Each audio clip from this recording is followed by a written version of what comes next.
It's smarter to be on SportsGrid.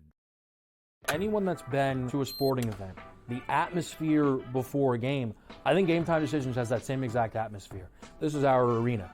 This is what we do. There is going to be an energy to Game Time Decisions that you will feel night in and night out. The excitement you get when you lock your bets in, when you're figuring out what you want to do, we can zone in on the biggest games each night. I want this to be the place that people come to before the games start so they feel as ready as possible to lock in their cards. We are going to hit every single one of those markets that you need to know about. We're going to go through every single thing, and I've got a great team behind me that's going to help me get the job done. There is not going to be a better place, I promise you, than Game Time Decisions to get that new information, react to it, and be able to then bet accordingly. We will have everything at our disposal, and we will use that to our advantage. I'm Kevin Walsh. Tune into Game Time Decisions from 6 to 8 p.m. Eastern on SportsGrid.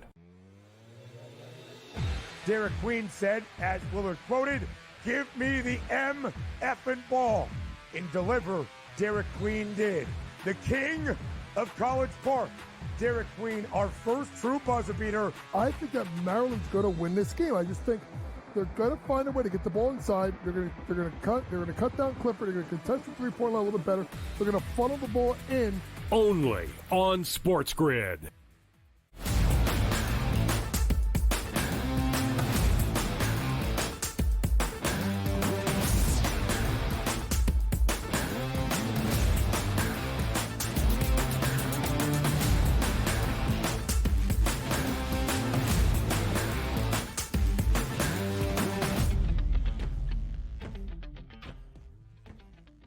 Hour number one in the books. Hour number two on deck, radio on the early line for a Tuesday morning here. It's Joe Ranieri. It's Donnie Rightside at SiriusXM Channel 159. And away we go. We talked a lot ad nauseum about basketball in hour number one. Recapping you up on the NBA. We'll get to some of those games a little bit later in the show. Talking about the NCAA tournament, sort of re-racking the anticipation for the Sweet 16 and the Elite Eight. But also, we might have had opening day, quote unquote, already, Joe, last week in Japan between the Cubs and the Dodgers. But opening day for us in America is Thursday, and I'm anticipated looking forward to that. A lot of cold weather, blustery conditions, 45 degrees, rain in the forecast, cancellations to push opening day back to a Friday. It's always the fun we have. But are you ready, Joe, for the Major League Baseball season, which is just a few short days away?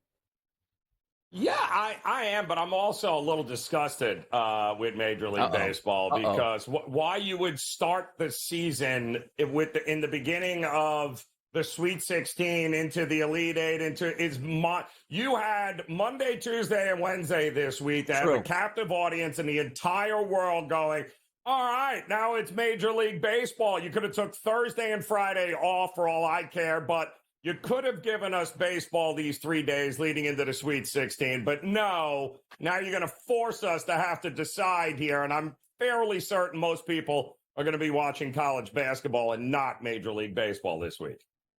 It is a good point. Like, let's just say even if Major League Baseball opened up on a Monday, like there's no argument like, well, people won't be able to get off work. Stop it. Like opening day, everybody just takes off for work if you have tickets and they're sold out across the landscape. You could get that nice Monday, Tuesday, Wednesday, and then that normal travel day Thursday. And then you play maybe Friday night games or Friday afternoon games. It would make some sense. But maybe I always like to say, they make too much money where they don't care about making even more money or absolutely making sense at this point, which you're right about. What a day it is. And by the way, Thursday's slate in NCAA action, one of the best cards you are going to see on a night-to-night basis in years here, and that's what Major League Baseball is going up against. But to kick off hour number two, we do like to see some of these futures and how they might play out during the 2025 Major League Baseball season, which, again, gets underway on Thursday. So we're going to start with the AL pennant odds here at the FanDuel Sportsbook. And I got to tell you, like I see the numbers, and they've been out for quite some time now, starting to adjust, move around as we wait for opening day. The Yankees are the leaders in the clubhouse, which some might say, yeah, it does make some sense at a plus 390 price, which I would argue. Here's what I don't think is correct here.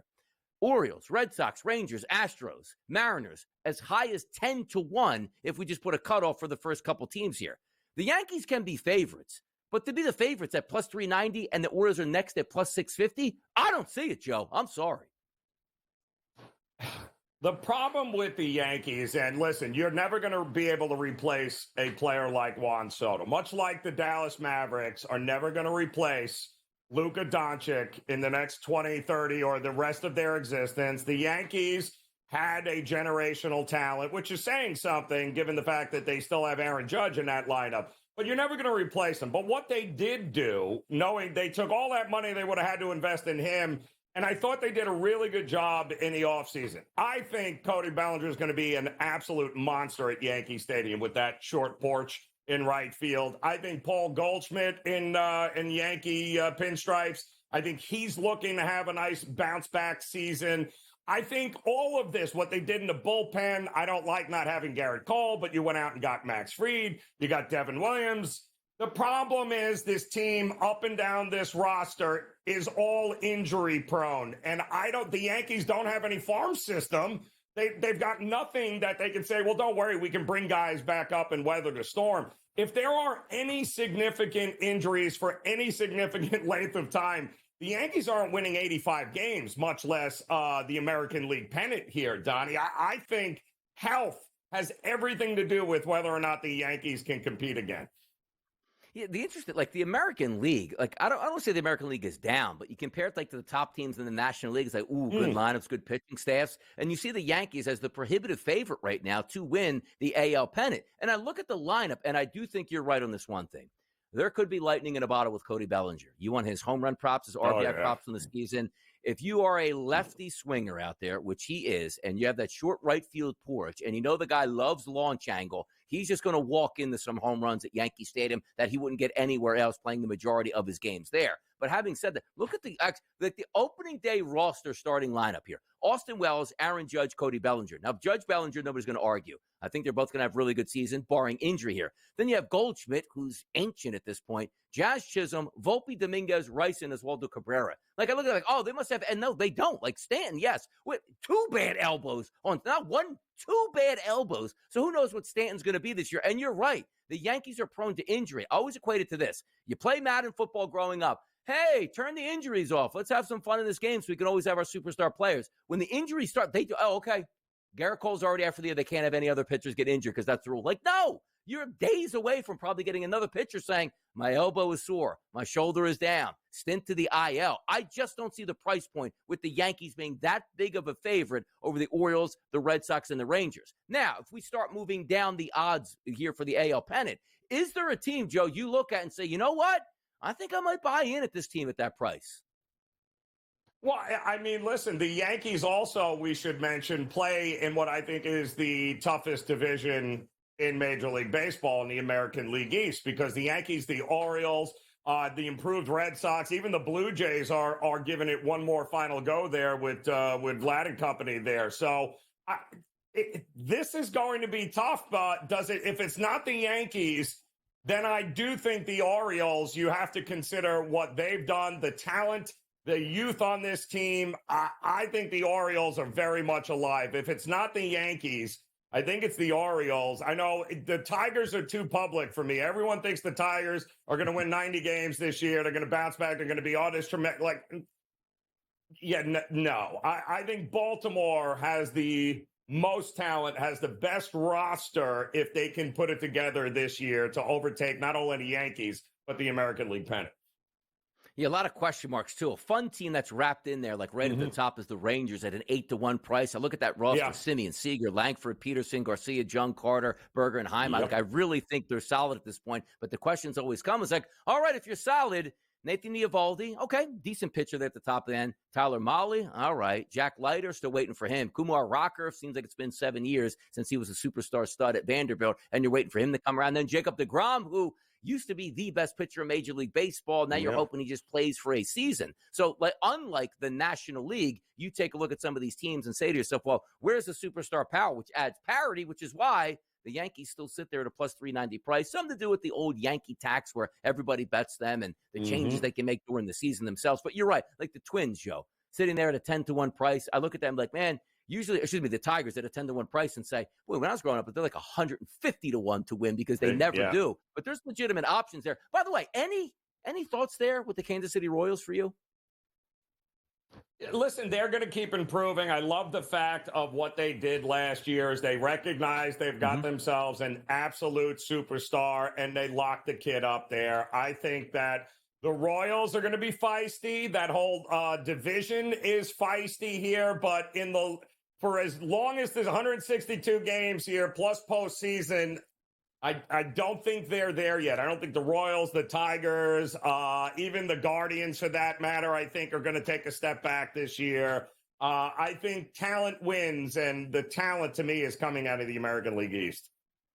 Yeah, it really is at that point, too. And it's always the same thing every year with the central divisions about the NL and the AL. It's like, get them in there, knock them out of the playoffs real quickly, and let's get back to the coast here, which usually typically have the more money. But you do take a look at the Kansas City Royals. India, Bobby Witt Jr., Vinny Pasquantino, Perez, Massey, Renfroe, Melendez, Garcia, and Isbell is a pretty good 1 through 9. Should be fun to watch them play. And in the division, they absolutely can win. And once again, it's nice to like the Royals are 15-1. As I said, the Tigers are a 10-1 price to win the championship. It's crazy that those teams, perennial doormats, for 20 to 25 years, now you're seeing them start to come up because why? Pay some of your young players here. Keep them involved in the mix. Add some good pitchers there. You can win some things. Let's keep it moving. A true AL East breakdown coming up next right here on the Early Line.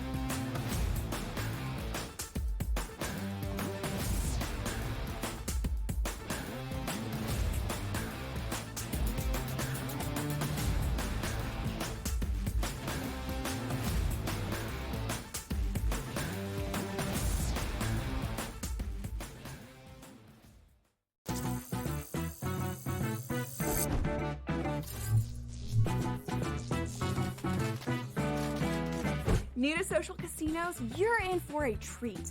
Most online casinos offer bonus cash or coins just for signing up. That's your own little participation trophy. Now, go get lucky. See you in Las Vegas. Let's get lucky. The two guys that can do it all. Too much electricity this morning. This is a good time. We're having a lot of fun. I had to do a triple take. Ka-ching! Why? Because of parity. I didn't mean to offend. Yeah, it's not going to happen. Load management is a dirty word. Let him rip. You know what? Circumstances provide the results. What? How do you do this one? Oh, Donnie, you got such a good show there. A network that is booming.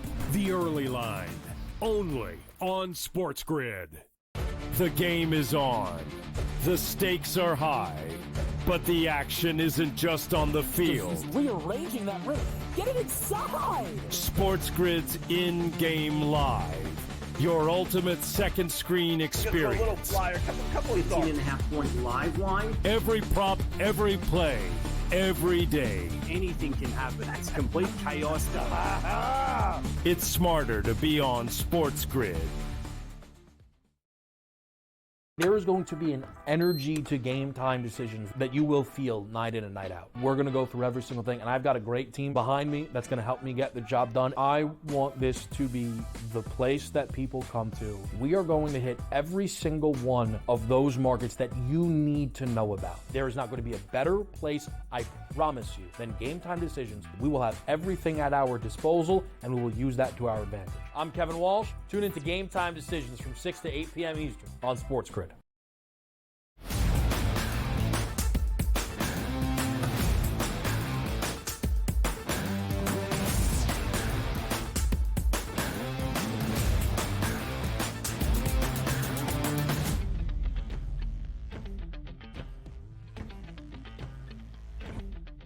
The AL East, always a center point of the focus on who's possibly going to win the AL pennant on a year-to-year basis. Why? A lot of money is spent on the AL East. Those teams, the Yankees, the Red Sox, the Orioles, the Rays, and the Blue Jays here. If we look at the price points and the odds and also the win totals, it is interesting to me because if we forget about starting at the top, which we talked the Yankees already here. Look at the bottom. It's the Blue Jays at 79.5. And the reason I bring that up is, it's sort of equating to the Chicago White Sox, Joe. Just a few years back, we're saying, but the White Sox are the future of the Central Division with all the talent they have. They are absolute bottom feeders now. A couple of years ago, you would look at the Blue Jays and say, I'm not so sure in the next year or two, they're not by far the best team in the American League East. So now we take a look at the standings and the win totals. Their expectations, 79.5, with the superstar Vladimir Guerrero Jr. winning $500 million plus to get paid, so that clouds the vision. So instead of starting up top, tell me about the Blue Jays and where it went wrong, or in your mind, Joe, if there's value on the Jays this year. No, I listen, it's a very important year for the future of what this franchise is going to be, right? Because they certainly, if things go their way, and with the variance and injuries and other things that happen in a 162-game season to other teams, sure, they might be able to punch their ticket to the postseason, but then what? You still haven't locked up Vlad Guerrero Jr. This is his final year. He's going to be looking for a huge payday. The fact that you couldn't come to an agreement to this point means you've got people in that front office that can't figure out what direction to go to. You've got 4 pitchers in this rotation who are on the wrong side of 30, and 2 more that'll be free agents after this season here. Springer is not what he used to be anymore. Bo Bichette also hits free agency. So this is a bunch of guys playing out the string right now with no clear direction as to where this organization is going. And you and I both know, Donnie, if you're not committing to your players, your superstars, then these guys are just going to play it out, man. And they are going to be like, I'll hit free agency and somebody else will pay me the money. It's Major League Baseball after all. And that's what worries me. I think they either over-succeed and they make the playoffs but get bounced, or this is a team that is just miserable all year long and can't wait for the season to end. I don't think there's any in between with them. That's the tough part, and you're right about it, because the ownership, the general manager, and the team operating in one direction, saying like, well, if we're good, we might be able to add, but if we don't get it started off, in, let's just say, April and early May, we might be looking at an unbelievable fire sale in Toronto, which is crazy, again, on the thought process of how much talent they had just a few short years ago, never really equated to true victories on the field. Let me ask you also, we'll keep it sort of at the bottom half here. The Rays always surprise. You always look at the roster, everything like, it's not that good, and then they perform. It's like, well, it's always what the Rays do. But answer me this, because the handicaps usually with the Rays, Joe, for me was, we're going to play to our ballpark's capabilities. Not a lot of home runs, not a lot of runs, a lot of openers, strong bullpen, a lot of 100-mile-an-hour pitchers here, and we'll get by using analytics. The reason I bring that up is they're no longer at the Trop. They're going to play outdoor in Tampa, heat, sun, rain, smaller ballpark with the dimensions of Yankee Stadium at George Steinbrenner Park. How do you approach the Rays this year? Because for me, it's always like, oh, no, Red Sox, Yankees, Orioles go down there. You got to take team totals under. You can't have the home run props. Now it's outdoors. That opens up a complete new vision for me with the Rays and how to approach them. And they still don't know what they're doing, by the way, with the Trop and that and the roof. And it's an absolute shame, Donnie, because I had been in Tampa and I got to see what it looked like without the roof, and it's just terrible here, especially given all the history there at the Trop and those great Tampa Bay Ray teams that they've had. But Hurricane Milton comes in and changes the entire direction of what this team has got to go through now. Now they've got to play in Tampa outdoors in the summer heat that has the same dimensions as Yankee Stadium. This is going to be wild to see exactly how this organization and how this team adjusts to all of that. I always thought the Rays had one of the better home field advantages. They use that ballpark to their advantage with those arms. You ain't going to be able to do that out in 95 degrees in Tampa in the summer. I can't wait to see what goes on. I think they're interesting because they have, I think, 25 or 26 of the 40 players on this roster have been acquired via the trade. This is an entirely new Rays team and Rays players, and not necessarily the homegrowns that we've grown accustomed to. So this is a tough season for the Rays. I don't think it's going to end well for them. I think not having their own home. And by the way, where are you playing next year? Any idea, guys? You want to be long-term with Tampa? Like, you don't even know where you're going to be playing. So it's a tough spot for the organization for sure. This is an ownership group, too, that's going to leverage this situation in the wrong respect. Yes. So it's like, hey, Nashville wants a team. We're going to move there because understand this. In a normal Major League Baseball market where your stadium gets damaged, right? And I understand it has a roof, but it's not like a retractable roof where it collapsed and damaged the structure itself. There would be 1,000-man crew working day and night the minute that hurricane hit, clear things out in the next week, getting it going. They would be playing opening day in that stadium. And also, how about this? Like, they're playing at George Steinbrenner Field. Are you telling me, Joe, like they couldn't just take the remnants of the roof off and say we'll play in the elements this year because there's more, effective stands and we can fit more people, and they don't care. It's like they're trying to make it as worse as possible, like the Florida Marlins or the Miami Marlins, aka, did back in the day. Nobody's going to come to Joe Robbie. We're not spending any money here, and until you give us a new stadium, we just can't compete. I think that's what the Rays are doing at this point because, again, it's a cloth roof. You had months. You couldn't put another cloth on that roof to play? Because last time I checked, again, it wasn't the structural damage to the stadium. Like, we got to knock it down and restart. They don't want to rebuild it. And you bring up a great point. Because watch this play into next year where it's like, well, we don't know what to do with the Trop. You had over a year to put a tarp roof on the building, and you couldn't figure that out. Just an absolute complete mess here. But before we wind up the statement quickly, or this segment quickly, is it the Yankees in this division for you? Is it the Red Sox? Is it the Orioles? Who are you taking here to win this thing? To me, it's a toss-up because if the Yankees stay relatively healthy, yes. If they don't, Donnie, it's to me, it's the Baltimore Orioles, then the Red Sox for me. But I think it's the Yankees, provided they can keep everyone on the field for enough games this year. I'm telling you, for me, a team that I don't know if I'm betting the win total or to make the playoffs, but on a day-to-day basis with RBI props, give me those Sox! Give me this. Come on, Denvers. Come through for me this year. We're moving it over to the AL Central next, right here on the early line.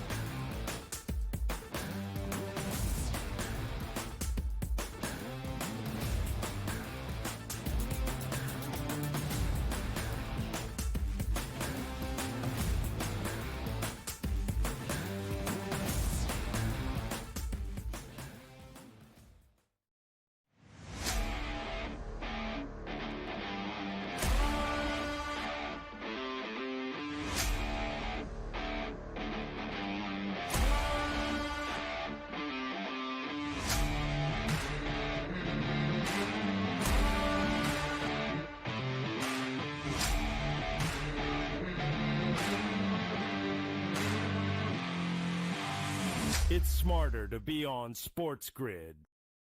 Anyone that's been to a sporting event, the atmosphere before a game, I think Game Time Decisions has that same exact atmosphere. This is our arena.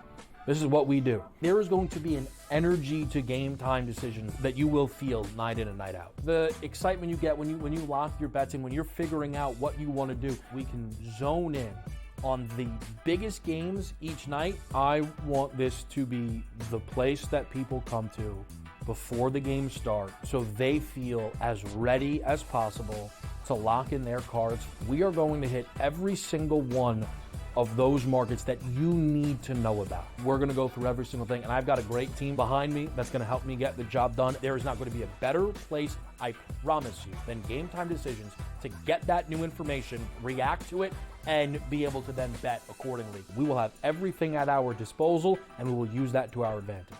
I'm Kevin Walsh. Tune into Game Time Decisions from 6 to 8 p.m. Eastern on SportsGrid. Derek Queen said, as Willard quoted, "Give me the effing ball." And deliver, Derek Queen did. The king of College Park, Derek Queen, our first true buzzer beater. I think that Maryland's going to win this game. I just think they're going to find a way to get the ball inside. They're going to cut down Clifford. They're going to contest the three-point line a little bit better. They're going to funnel the ball in. Only on SportsGrid.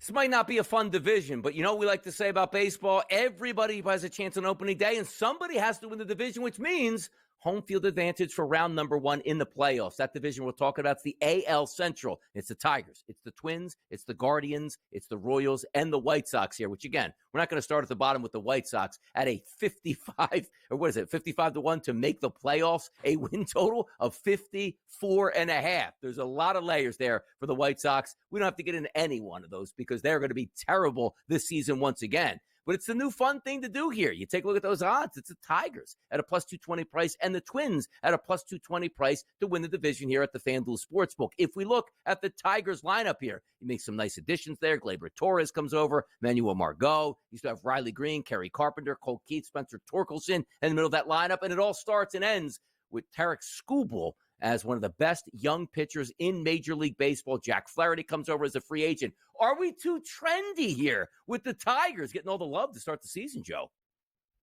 Well, I mean, listen, man, it's been a long road for the Tigers, man, going all the way back to the Dave Dombrowski years where everybody he met, he gave a 30-year contract to for $728 million, like just buried the organization there. But I got to tell you, this looks like they have enough youth. They've got some arms here. If they can keep this group intact, I love A.J. Hinch as the manager here. I think he is the right guy at the right time, and it would not shock me. I think the pitching is really the thing that's going to shine for Detroit and give them the ability to make the postseason here for what feels like the first time and forever here. The hitting, that's going to be the biggest question, right? Do they have enough bats in that lineup to be able to compete with some of the bigger teams like the Orioles and the Yankees and the Red Sox and teams that we know that are going to be able to score? But from a pitching perspective, this is a very good starting group. This is also a fantastic bullpen here. So wouldn't shock me if Detroit is up at the top. But again, congratulations. You're the best in the American League Central. What are you winning, Donnie, exactly, in the long run? Yeah, exactly. Just getting feasted on by somebody else. But the things that we do like as handicappers is you take a look at these price points. Forget about, again, the White Sox, not to win the World Series. That price you're looking on your screen is to win the division. And we're not even talking about a division, Joe, that has like the Dodgers in it. Like, well, nobody's going to win the division. Like, this division truly is up in the air, and have one team at 210-1 to win that division is hilarious. But look at the top four teams there. Plus 220, plus 220, plus 300, plus 310 at this point here. If you had to pick one team, like, forget about the White Sox. Give me one team you expect to excel in this division, and give me one team, you know what? I'm not playing that team here this year in this division. Oh, I think the Guardians are going to go the wrong way. I think the Guardians' best days are going to be behind them. And I think that they've been playing with house money over the last couple of years. But I do think the Kansas City Royals and the Detroit Tigers are that next wave. And listen, give Minnesota credit, but Minnesota does the same thing each and every year, don't they? They look so good at some stretch, and then ultimately when it comes down to it at the end of the year, half the guys aren't available to them and the pitching falls off a cliff. Say what you want. Is it managing? Is it, who's calling the shots there? But you keep coming up short year after year. It's the pure definition of insanity for the Minnesota Twins. I think it's time for a new era. I think the Kansas City Royals and Detroit Tigers are the class of this division this year, and we should probably get used to it, Donnie, because I think that's the way it's going to be here for the next few years moving forward with the amount of arms and youth that they have here. Guaranteed Rate Field, which I believe it's still called in Chicago, the old new Comiskey, whatever you want to say. There are going to be some empty days. I can't wait for the pictures that come from those like early April crowds outside of opening week of how many tens of people, not tens of thousands, tens of people are in the stands.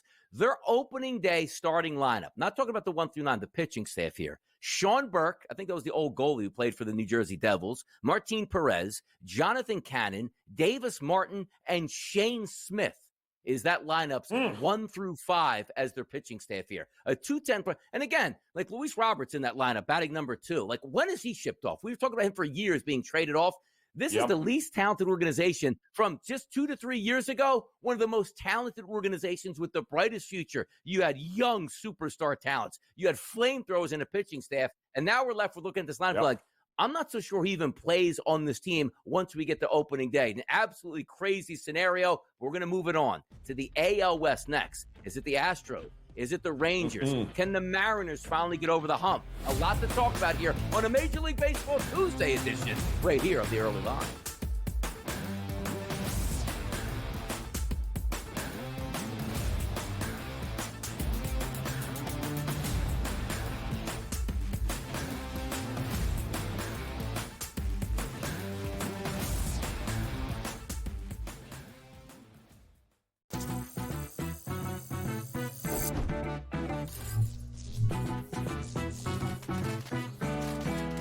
New to social casinos? You're in for a treat.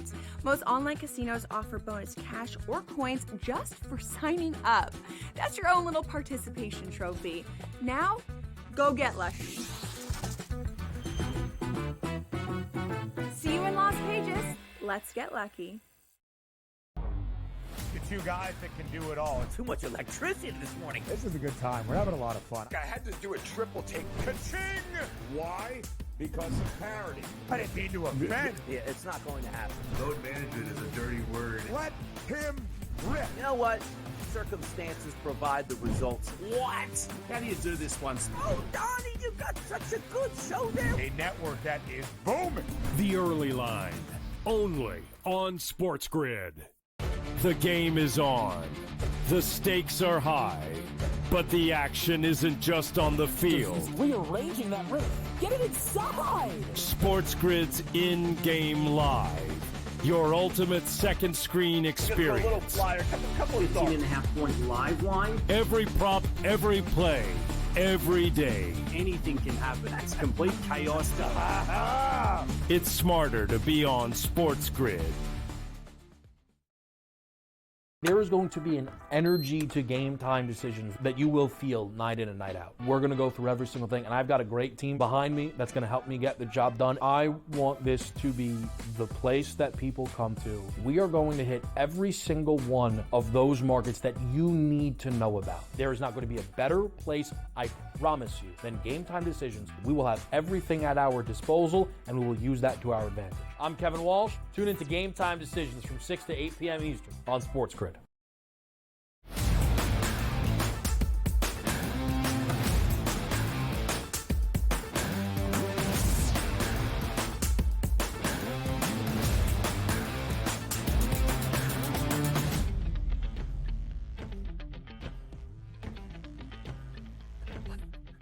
The AL West, which has certainly factored into the Major League Baseball landscape over the past decade with multiple championships here, doing with the Astros and the Rangers. The Mariners always trying to fight over the hump with a good pitching staff, but just can't quite find that knack for getting enough timely hitting here. The Angels, who are basically just Mike Trout and nobody else at this point. And then the Athletics, who we can't even call them Oakland. They are just the Athletics right now. If we look at the price points here, at the FanDuel Sportsbook to win this division, it is the Astros at a plus 170 price, the Texas Rangers plus 185, the Mariners 210, the Angels 20-1, and then the Athletics at 27-1. So we'll start at the top here for the Houston Astros. A lot of changes throughout this organization for the past couple of years, and a lot of superstars have left town, trying to replace that with Isaac Paredes coming to town now through trade. Also, you take a look at Christian Walker as a free agent and Cam Smith coming over also in the trade from the Chicago Cubs. Taking a look at this team here, starting with the Astros, is it your mindset that they are the best team in the division, or is another team have your eye here fighting back for the AL West? I think Houston, the era is gone. No more Bregman, no more Tucker, bye-bye. It is time to go. But listen, not everything stays forever, right? So, I mean, I know Altuve and Yordan Alvarez are still hanging around, but I just don't see Houston in this division doing anything more than maybe an 80, 85 win team at most. And I do think that the bounce back season here, and don't forget, Houston, I don't think won a game against Detroit. I think they got bounced out there in the wild card round last year. How they even won 88 games was a little interesting. But I think it's the Texas Rangers who are due for a bounce back here, not the Houston Astros. I think they're going to go through a couple of years of maybe a bit of a rebuild here in order to try to get back to the top of that division. Yeah, one of the best organizations in baseball, whether they cheat or not, has been the Houston Astros at that point. So we'll see how it plays out this year. But that core getting a little bit older, no longer the Kyle Tuckers there, Bregman's on the move. So that is going to be a different look Astros team, which sometimes some change is good, but I'm not necessarily thinking that year to year to year, we always thought the Houston Astros were just pencil them in as the AL West champions. Maybe that's not going to be the case at this point, because why? maybe it is their in-state rival, the Texas Rangers, that can sort of take that mantle because, to me, just looking at the 1 through 9 starting on a day-to-day, one of the best in baseball here, and it's a lot of fun. Simeon, Seager, Langford, Peterson, Garcia, Jung, Carter, Berger, and Heim. That's a great 1 through 9 with a decent starting staff that's going to be able to back them up behind. Injuries, Simeon's a great leadoff hitter. We get that. Seager has had some issues, but one of the best batters in baseball. I love the addition of Jock Peterson coming over, too. That left-handed bat with some pop in the middle of the lineup between Langford and Adolis Garcia. I have a lot of fun with this team. If I had to pick one champion in this division, it would be the Rangers for me also. You look at the Rangers' price point to make the playoffs at a minus 138 price. I think they can certainly do that as well. But that price point of plus 185 to win it, it's one of these teams that on a day-to-day basis, if I'm not betting the side, boy, there's a lot of RBI props in that lineup that I'm going to love here, Joe, with the Rangers. Oh, they really, I mean, my goodness here. That lineup, again, had to go through some injuries and some ups and downs last year. But, yeah, give me the Rangers home run props, like you mentioned, RBI props here. It was kind of a down year, but I think Corey Seager still had a great year last year. His WRC plus was still through the roof. They've got guys up and down this lineup, young guys too, that they can drop double-digit runs a game on any pitching staff here. So like everything else with the Rangers, it's going to be like, do they have enough in the bullpen? Do they have enough to overcome some of those nights maybe where the ball isn't flying out of the park? I think they will. I think they're ready to go with Bochy. I think they're ready to have a huge bounce-back season in the West. Next team we'll talk about is the Mariners here. Picked third in the division, odds-wise, here to start the season at FanDuel. That's plus 210 as a price. Very close again to the Rangers and the Astros. And also to make the playoffs, basically chalk, a minus 112 price.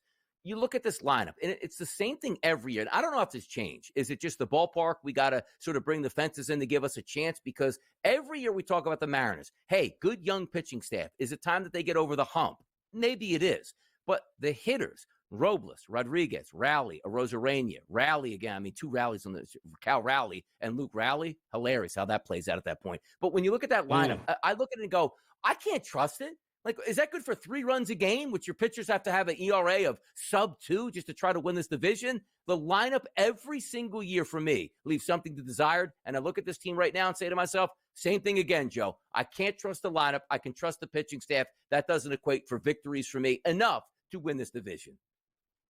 Well, and they're hoping that because they have pretty much, I believe, that they're basically going into this season with kind of the same offensive pieces that they had last year. And they did what? They added Randy Arozarena, I believe, in the summer last year.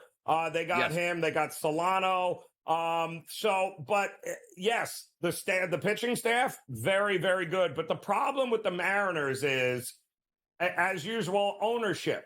Ownership will spend no money. It's once again, this is another year. They have not been in the top 10 in opening day payroll since 2008. And they've been below league median average since 2019. Oh, yeah, by the way, they haven't made the playoffs since 2001, Donnie. You think that correlates to the amount of money they're not spending? You can't compete in the American League or the National League for that matter and be taken seriously and not be willing to spend and write checks. And Seattle's just not going to do it. And we keep hearing they're going to do it at the trade deadline every year when they have good teams, but they're not willing to spend to get that 1 or 2 other pieces to put them over the top. And as long as they don't do that, congratulations. You'll be mediocre at best.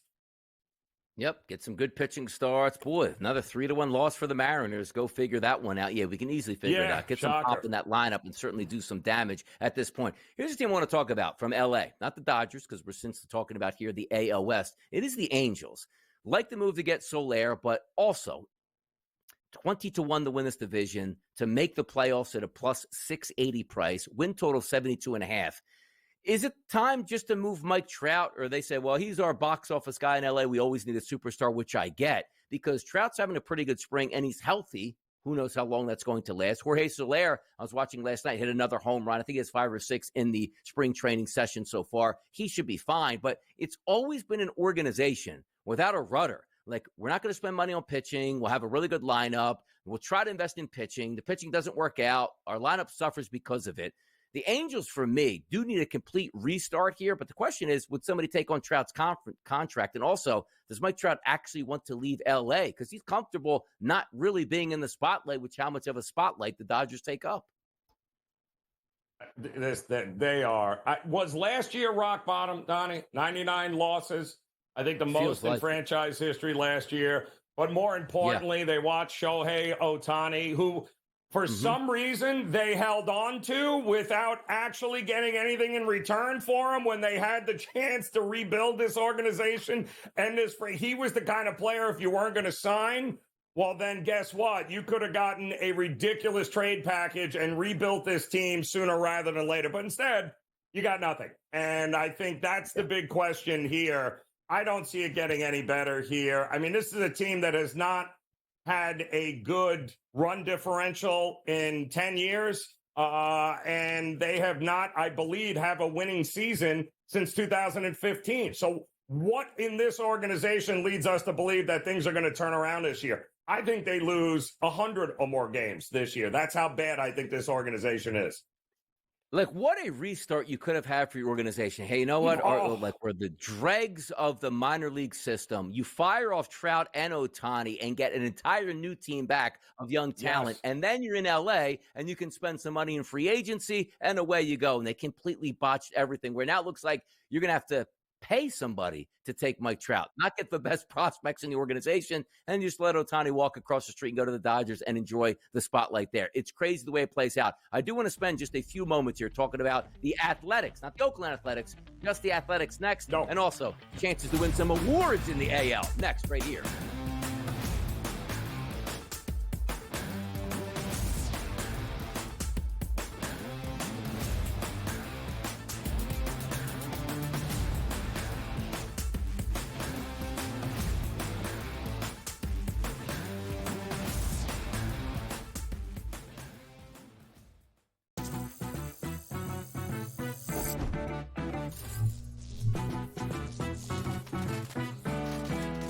Here's a tip. Some machines and online games have higher average payouts than others. Want to try to maximize your odds? Well, do some research online to find games which have the highest RTP or return to player percentage. So now, go get lucky. See you in Las Vegas. Let's get lucky. The two guys that can do it all. Too much electricity this morning. This is a good time. We're having a lot of fun. I had to do a triple take. Ka-ching! Why? Because of parity. I didn't mean to offend. Yeah, it's not going to happen. Load management is a dirty word. Let him rip. You know what? Circumstances provide the results. What? How do you do this one? Oh, Donnie, you got such a good show there. A network that is booming. The Early Line, only on SportsGrid. The game is on. The stakes are high, but the action isn't just on the field. He's rearranging that roof. Get it inside! SportsGrid's in-game live. Your ultimate second screen experience. A little flyer, couple of 18.5-point live line. Every prop, every play, every day. Anything can happen. That's complete chaos. It's smarter to be on SportsGrid. There is going to be an energy to game time decisions that you will feel night in and night out. We're going to go through every single thing, and I've got a great team behind me that's going to help me get the job done. I want this to be the place that people come to. We are going to hit every single one of those markets that you need to know about. There is not going to be a better place, I promise you, than Game Time Decisions. We will have everything at our disposal, and we will use that to our advantage. I'm Kevin Walsh. Tune into Game Time Decisions from 6 to 8 p.m. Eastern on SportsGrid.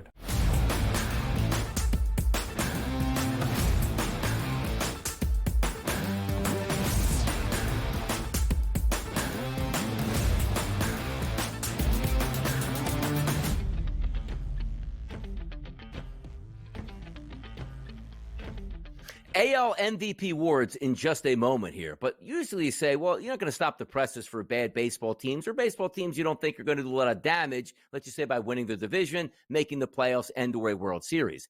That's the Athletics. And as I said, yes, just the Athletics. Not Oakland, not Las Vegas. They're just the Athletics that are going to play in Sacramento. Now, my question comes to you, Joe, because you're down in South Florida. And the difference from going from the Tropicana field outdoors to playing in a smaller bandbox with the heat and humidity is going to make a massive difference. The reason I wanted to talk about the Athletics is not necessarily that I don't like Lawrence Butler. I do. Or Brent Rooker can have a good season. I think he will. And some of those guys in the lineup, I will be betting on day-to-day for runs scored, hits, RBIs, home runs. You get the picture.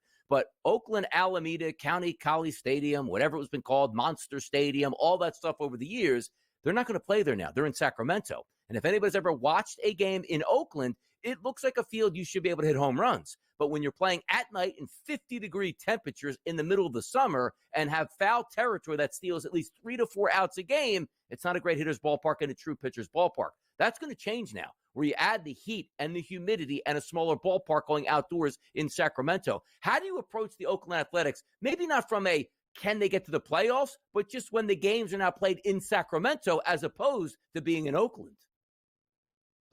Well, it's ironic, too, because there's a lot of question marks about going from that ridiculous stadium in Oakland that had, 12 miles of foul territory that you could not get the ball out of the ballpark.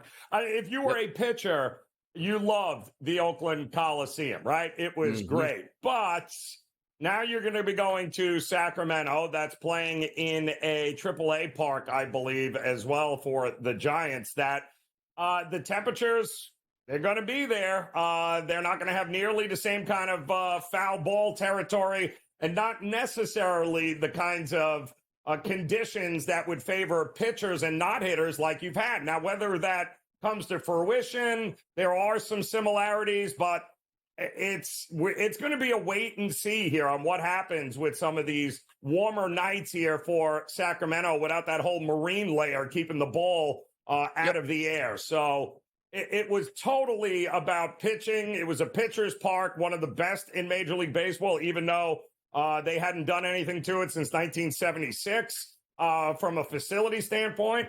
But whether or not anything numbers-wise is going to change, and Oakland, by the way, may be more stable this roster this year, Donnie, than we've seen in how long? This is actually some names and faces that they're back, believe it or not, with Oakland. So I think it's a wait and see. It's going to be a fascinating test case, I think, moving forward.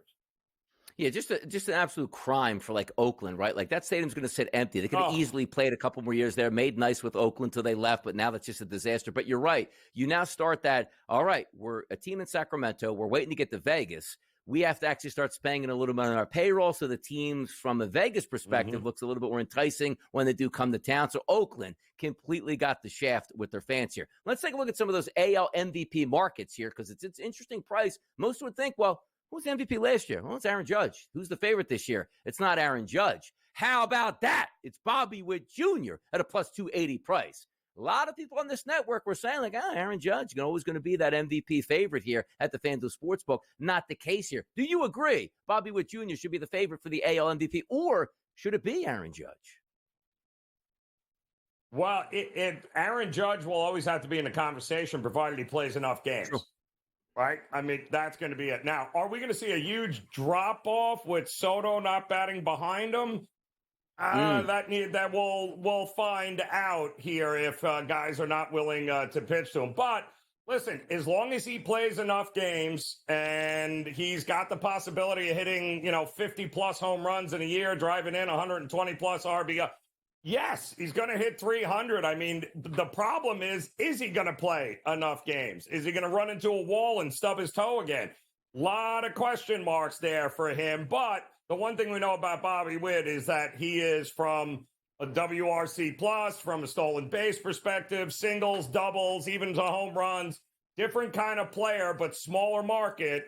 I think it's Judge's to lose, but it wouldn't shock me at all if Bobby Witt Jr. is your MVP.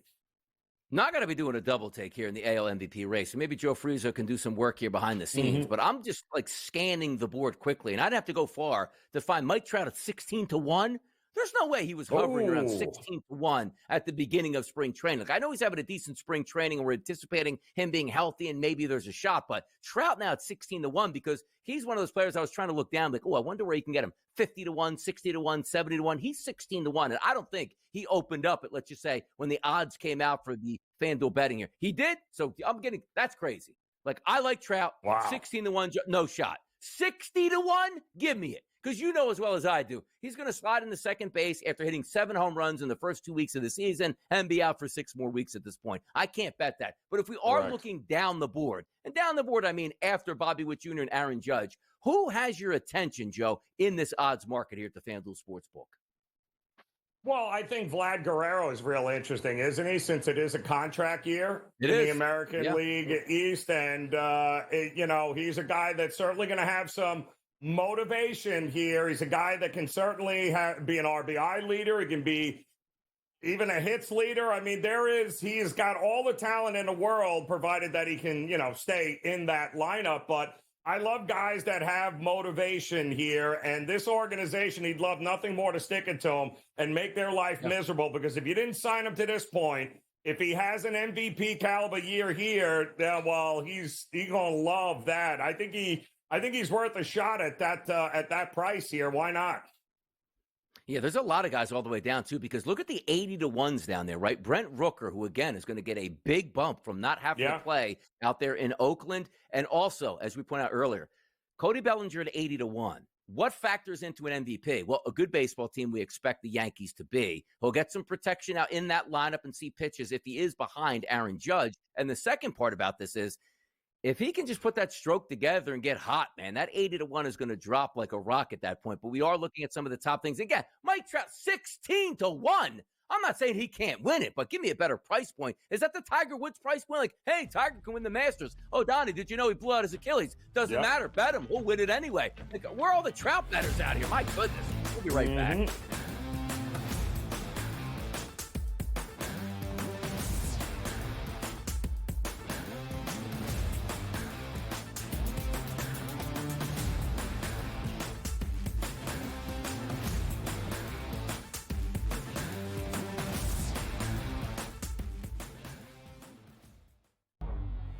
Two guys that can do it all. Too much electricity this morning. This is a good time. We're having a lot of fun. I had to do a triple take. Ka-ching! Why? Because of parity. I didn't mean to offend. Yeah, it's not going to happen. Load management is a dirty word. Let him rip. You know what? Circumstances provide the results. What? How do you do this one? Oh, Donnie, you've got such a good show there. A network that is booming. The Early Line, only on SportsGrid. They are a street ball team. They remind me of an and one team, right? Yeah. They are street ball fast, park fast, playing in the hood. They are no joke, McNeese. Yeah. They can beat anybody. Well, they won 27 games as well for a reason. It's a bracket. You trust the team to make a run. Feels good until it doesn't. And that's didn't feel good for all that long with Kansas. Only on SportsGrid. That magical time of the year when everyone suddenly becomes a basketball expert. Highlight watching, mascot picking, bracket stressing. Sound familiar? Skip the guesswork with Bracket Central. Real expert picks, trusted analysis, and zero stress. Because choosing teams by mascot cuteness isn't exactly a winning strategy. Only on SportsGrid. The game is on. The stakes are high. But the action isn't just on the field. He's rearranging that ring.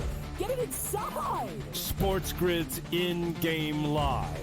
Your ultimate second screen experience. Just a little flyer, couple of 15.5-point live line. Every prop, every play, every day. Anything can happen. That's complete chaos. It's smarter to be on SportsGrid.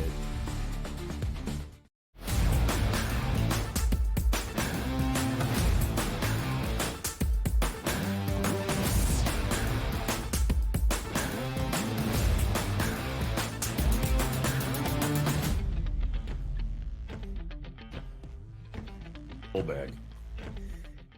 AL awards market here. We just talked about some of the MVPs here. Bobby Witt Jr., Kansas City Royals. Can you imagine this? The Royals have a good player, and they paid him, just didn't trade him to the Yankees at the end of one of those seasons here. Love to see that. Could it be Aaron Judge, home run king in New York, having a solid season once again? We'll find out, and it's going to take some time, about 6 months to see. But let's take a look at some of the other awards markets here at the FanDuel Sportsbook, which includes Cy Young.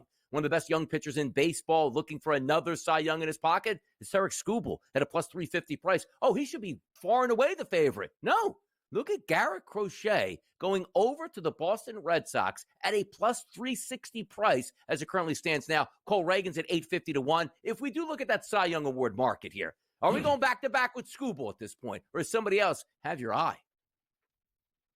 Yeah, it's interesting, right? Is Jacob deGrom healthy? I'm just asking for a friend, because if you're thinking that Trout has an opportunity to play enough games in order to be able to be the MVP again, then is Jacob deGrom not intriguing enough for a team that we think has a pretty good shot at making a run to it? Again, it all depends on injuries, but I think also Logan Gilbert is a guy that we got to keep an eye on here, maybe for a breakout season.